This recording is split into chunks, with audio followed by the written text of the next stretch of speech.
ولا شيء ياسمين الجعلية هل كانت جلسة عطوا يوتيوب channel كي ياسمين الجعلية official سود هذا قام فرق سود هذا بليز هدي أتمنى كوكو رئيسات سوبا قط سبسكرايب كهلا دنا عمرين أصحاب تشرفت له هذا يوم سنتي عاو وحان رباينا كهلا دوت كل شري مانتها السوشيال ميديا سيداس اسكو دخ دبالنيسay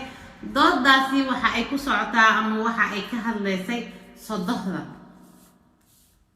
sideeda banaanba sodoh hadii ay meeshii imaada sodoh goorma imaada sodoh waxay imaada markii lagu guursado sodohdana ninkii naagtiisa guursada waxa ay leeyihiin hooyo iyo aabo aniga hooyaday ninkii qaba waa sodohdiisa waaye waana hooyadiisa labaad anigana hooyadiisa sidoo kaleenta waa hooyadayda labaad sodohdan xagga iska dhiga naagta dhehaysa aniga sodoh sideeda banaanba ma isoo gasho gurigayga maxay u imaanaysaa ninkeyga anigoo iga amar qaadanaya marka hooyadiis keenaya allahu akbar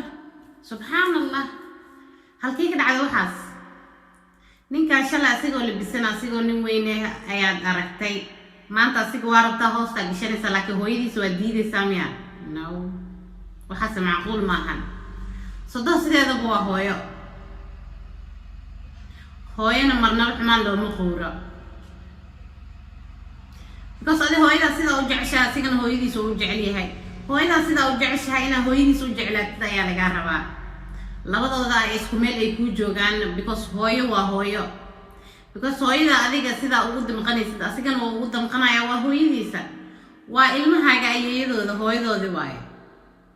marka maanta in la dhaha ama in sidaas la isku dhex jiijiidaa social media ay dhex wareegataa la dhaha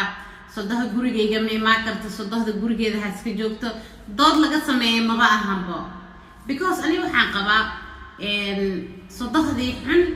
binaadinka horta isku mid maahan oo shanteena far ilaahay ma sameyn way jirtaa sodoh dhib badan laakiin maxaa laga rabaa gabadha inay dul qaadato because hooyada adiga ku dhashay waa u dul qaadanaysaa si kasta ay ku dhibto si kasta ay u xuntaa si kasta ay kuga cadaadiso waa hooyada meel aad ugu bixaysid malaha waxa dhihi kartid malaha hooyadiisana sidaas oo kale ayaa laga rabaa inaad ugu dul qaadatid wax walba dusha aad u saaratid because ninkaaga hooyadiis waayo marnaba xumaan malaha wax kasta ay kugu samayso waa inaad dabooshaa wax kasta ay kugu samayso waa inaad xagga dhigtaa booskii hooyada macaan ay kugu jirto waa inaad hooyadaana kala aagelisid waa hooyada macaan hooyadaadi labaad waaye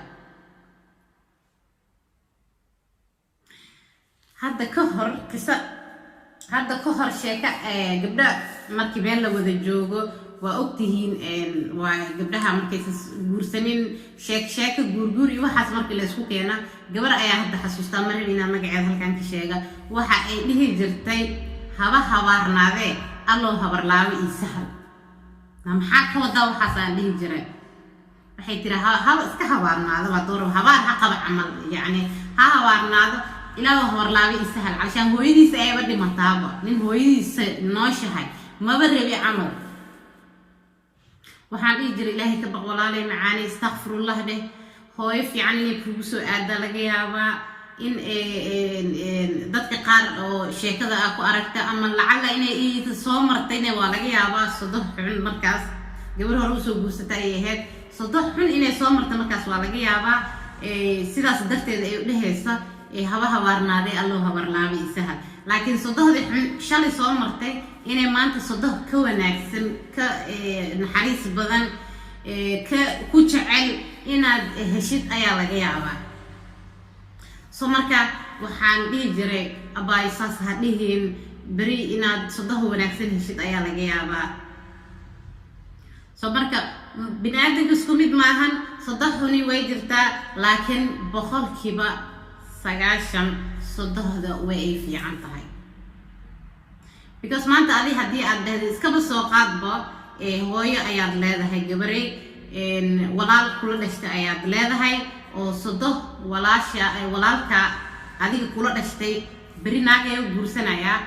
hooyada adiga ku dhashay in la dhaha ma ogashahay sodohda hooyada gurigayga ma imaan karta inay gabadha dumaashada saas dhahdo hooyada la dhaha ma jecelaan lahayd waa may tay adna waxaadan qaadanaynin oo aad macquul qaadanaynin cashan hooyada in lagu sameeyo aadan rabin ha ku samaynin gabadhaasi dhahaysa guriga aniga ka taliyo waa inuu aniga iga amar qaataa haddii oo hooyadiisa oo keenayo ايش لا عليك sheekadaas intee ka dhacday guriga ninka ayaa ka taliya mas'uuliyadda asaga ayuu ilaahay saaray asaga ayaa ka mas'uul ah ilaahay ka suko gurigaas asaga ayaa ka mas'uul adiga mas'uuliyadaadii asaga ayaa soo qaaday asaga ayaa ka mas'uul asaga wax kasta uu awoodiyaa inuu maanta ku dhaho guriga hooyada ha soo gelinin waad ku qasbantahay inaad may dhahdid hooyo ninkayga ma ogola gurigayga inaad soo geshid saas ma wanaagsan asiga xataa laakiin diinta ayaa faraysa ayaa lagu dhahay oo diinta lacag diinta ayaa waxa ay leedahay ninkaaga haddii uu ku dhaho xataa hooyada gurigayga ma soo gali karta anigoo maqan waa inaad dhahdaa may hooyo ma soo gali kartid guriga idan waxay leedahay guriga anaa ka taliya ima keeni kariyo waa inuu ii sheegaa haddii oo hooyadiisa ay imaanaysa waa inuu aniga igala tashtaa nin meesha jooga ra'yi ka dhiibanayna asigana wuxuu dhahay waa sax guriga gabadheeda iyada ayaa ka talisa iyada ayaa ka mas'uul ah iyada wax aysan rabin lama sameeynayo no that's wrong qalad way taas guriga gabadha iyada ayaa leh labada guriga horta reerka iyaga wada samaysteen hooyo maanta inay guriga wiilkeeda burburisa ma jirta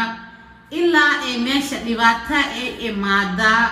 ay aragtaa meeshan inaysan ka soconin sheeko fiican ama dhaqan fiican ama iyadaba ay xun tahay gabadha laftirkeeda sidaas ay ku imaadaa hooyadii inay wiilkeedii dhankiisii martaa hadda kahor waxaan dhegaystay qiso gabar maamo hooyo wiilkeeda la joogtay wiilku waa uu maqan yahay shaqo jiraa gabadhii sodohda ahayd loo ahaay hooyadii waa ay xumaynaysay wax kasta ay been ay ka sameynaysay marka uu imaado hooyadiis ay ku diraysay waxay dhaysaa hooyada maanta saanay dhahada mi qabata guriga waa kaaga tagaa bla bla asigana mid doqon ayo ahayo hooyadiis ayuu korka ka korayo dhahay hooy waa qaldan tahay gabadha maxaa ka rabtaa xasaan u dhahaysaa adaa qaldan subxaanallah hooyada intay ku qaldan tahay 9 bilood ay kusoo waday uurkay kugu soo qaaday wadacay kula soo martay sidee u dhahaysaa hooyada haddii ay sax qaldanta xataa qaladkeedii sax adiga ayaa qaldanaya inaad dhahdid waay gabadha xaaskaaga mushinaal dhaho hooyo adaa qaldan hooyadii iyadoo oynayso oo dhahayso gabadh wiilkayga gurigiis waa kasoo tagay rafaad iyadoo meel iska rafaadsan cid kale Soomaali garab qabatay aad kor YouTube ku arkay wallahi waa iskala ooye wiilasha qaarna saas way ku jiraan way yihiin oo way jiraan oo hooyadoodii garab siinaynin oo gabadhii ay qabaan u maleynayaan kaasi laakiin waxba ka qaldanaya I think so because nin hooyadii sidaas u galaya ma jirto gabaray adigana hooyada booska sodohdan waa hooyadaadi labaad waa ilmahaaga ayeeyadood waa odayga ninkaagii hooyadiisa iyada ayaa soo barbaarisay iyada ayaa intaas la soo ekeysisay iyada ayaa maanta qof oo mustaqbalkiis inuu sameeysto ka dambeysay waa hooyadii ninka maanta jecesha dhaysid hooyada gurigayga ha keenin aniga iga amar waa ina iga amar qaadata hooyadii laakiin way soo galay hooyadaada soo galaysnay macquul ma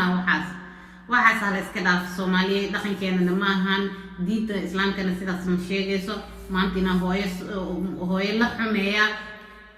ninka ayaa guriga mas'uulka maanta horena oo soo sheegay hadoo uu ku dhaho hooyada soo galaysa may maba fiicna ilaa asigu afkiisa ma soo qabanayo ma dhahayo xaaskiisa ama xaaskiisa hooyadeeda sodohdiisa oo hooyadiisa labaad ma dhahayo gurigeyga ma soo galaysa laakiin haddii uu saas ku dhaho asiga ayaa xaq u dhahay marka hala joojiyo hooyo waa hooyo hooyada camal waay sodohi ma jirta waxa la dhahaa waa hooyo sodoh waa hooyo asxaab sharafta leh halkaas ayaan ugu baxayaa aad iyo aad ayaa u mahadsantihiin asalaamu calaykum waraxmatullaahi wabarakaatu